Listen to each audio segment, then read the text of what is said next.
არ მაქვს ილუზია, რომ ვინმეს აზრს შევცვლი, მაგრამ მინდა ერთი რამ ნათლად ვთქვა, რადგან ჩემთვის როგორც ადამიანისთვის ეს ძალიან მნიშვნელოვანია. მინდა გაიგოთ, რომ არასდროს მქონია განზრახვა, მსუბუქად მომეხსენიებინა ახალგაზრდა კაცის მკვლელობა.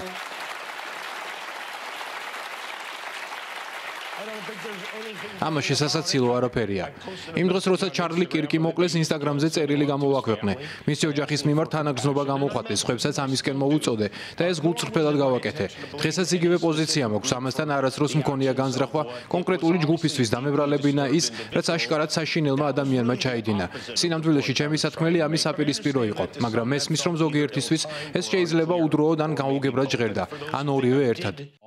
არ მჯერა, რომ ჩარლი კირკის მკვლელი ვინმეს წარმოადგენს. ეს იყო ავადმყოფი ადამიანი, რომელმაც იფიქრა, რომ ძალადობა გამოსავალია. ეს კი არასდროსაა სიმართლე. მნიშვნელოვანია, რომ ცხოვრობთ ქვეყანაში, სადაც შესაძლებელია ასეთი შოუ არსებობდეს. მქონია შესაძლებლობა შევხედროდი კომიკოსებს და წამყვანებს ისეთ ქვეყნებიდან, როგორიცაა რუსეთი, ახლო აღმოსავლეთის ქვეყნები. ისინი მეუბნებოდნენ, რომ მათ ქვეყნებში თუ იუმორით შეეხები ხელისუფლებას, ან ციხეში ჩაგსვამენ, ან უარესით შეიძლება მოხდეს. ისინი ზუსტად სიტყვის თავისუფლებას აფასებენ ყველაზე მეტად ამერიკაში. ამ ქვეყნის პრეზიდენტმა მკაფიოდ განაცხადა, რომ უნდა მე და ასობით ადამიანმა, რომლებიც აქ მუშაობენ, სამსახური დავკარგოთ. ჩვენი ლიდერი ზეიმობს, როცა ამერიკელები სამსახურის გარეშე რჩებიან, მხოლოდ იმიტომ, რომ ის ხუმრობას ვერ იტანს.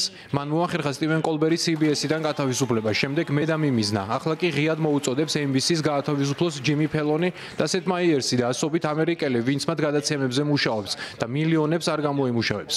იმედი მაქვს, თუ ეს მოხდება, ან თუნდაც ამის მცირე ნიშანი იქნება, თქვენ 10 ჯერ უფრო ხმამაღლა ისაუბრებთ, ვიდრე ამ კვირაში მოხდა.